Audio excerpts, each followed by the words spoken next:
ठिपके, आरसे, भोपळे आणि अंतहीन दिसणाऱ्या प्रकाशाच्या खोल्या या सगळ्यांना आपल्या कला विश्वाची ओळख बनवणाऱ्या आणि हॅल्युसिनेशन्सला कलेत रूपांतरित करणारी विजनरी जपानी कलाकार यायोई कुसामा.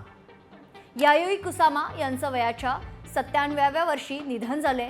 14 ऑगस्टला रुग्णालयात त्यांचं निधन झालं. त्यांच्या मृत्यूचं कारण मात्र अद्याप जाहीर करण्यात आलेलं नाही. विशेष म्हणजे निधनाच्या काही दिवसांपूर्वीपर्यंतही त्या चित्रकलेत सक्रिय होत्या. कुसामा यांना लहानपणापासूनच प्रकाशाचे झोत, ठिपके आणि फुलांसारखे भास दिसायचे. त्या या अनुभवांना घाबरून न जाता कलेत रूपांतरित करत होत्या. त्यांचं एक प्रसिद्ध वाक्य देखील आहे, मला अजूनही भास होतात. ठिपके सगळीकडे उडत येतात आणि मी ते रंगवते. 22 मार्च 1929ला जपानमधील मासुमोटो शहरात जन्मलेल्या कुसामा यांचं बालपण संघर्षमय होतं. त्यांनी अनेकदा सांगितलंय की अनेकदा त्यांना जीवन संपवावेसे वाटत असे. मात्र चित्रकला आणि कला हाच त्यांच्या जगण्याचा आधार बनला.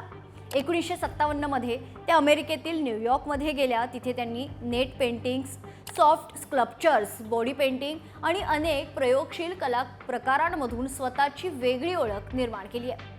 त्या काळातील अवॉत गार्डे कला चळवळीत कुसामा महत्त्वाच्या ठरल्या आणि त्यांच्या प्रयोगांचा प्रभाव इतर कलाकारांवरही पडला.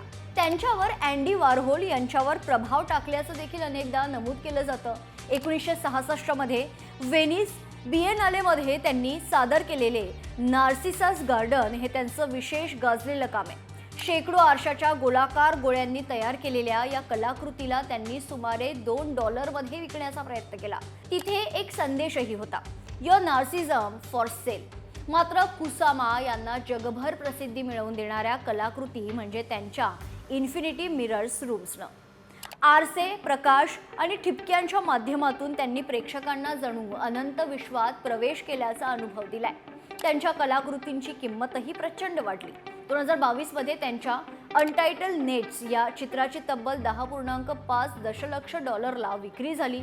1973 मध्ये त्या जपानमध्ये परतल्या आणि 1977 पासून स्वेच्छेनं मानसोपचार रुग्णालयात राहू लागल्या.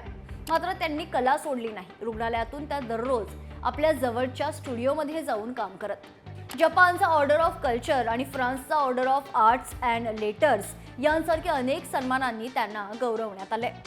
यायोई कुसामा यांनी आपल्या भीती, भास आणि संघर्षांना कमजोरी न बनवता कलेची ताकद दिली.